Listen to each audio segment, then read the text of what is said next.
გამარჯობა, მე ვარ თამნა ლომოაშვილი. დავამთავრე ხაშურის ნომერპილოვის საჯარო სკოლა ოქროს მედლით და ჩავერცხე იფსუს სამართალმცოდნეობის ფაკულტეტზე. სამართალმცოდნეობის ფაკულტეტი ავირჩიე, რადგანაც ეს სფერო ბავშვობიდანვე მომწონდა, ჩემი სამართალი საკმაოდ საინტერესოა. ამ უნივერსიტეტის შესახებ გავიგე მარკეტირებიდან, რომლებიც ჩარჩანი ჩვენ სკოლაში მოვიდნენ. არაერთხელ მსმენი ამ უნივერსიტეტზე ძალიან კარგია, მრავალი გაცნობის პროგრამა აქვს, რამაც დამაინტერესა. გარდა ამისა, როდესაც უნივერსიტეტის შესახებ შევიტყვე, გადავწყვიტე, რომ სოციალურ ქსელში სხვადასხვა ინფორმაცია მომეძებნა და გარდა ამისა, ჩემს მეგობრებს, რომლებსაც კავშირი ჰქონდათ ამ უნივერსიტეტთან, აზრი ვკითხე. და შედეგად მივანიჭე პრიორიტეტი. აბიტურიენტების პერიოდი რთული იყო, თუმცა მე მაქსიმალურად ვცდილობდი, რომ რამ ჩემეძლო გამეკეთებინა.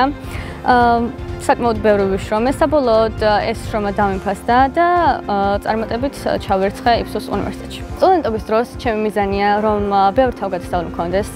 არაერთ გასულ პროგრამაში მივიღო მონაწილეობა, რაშიც დამეხმარება შავი ზღვის საერთაშორისო უნივერსიტეტი.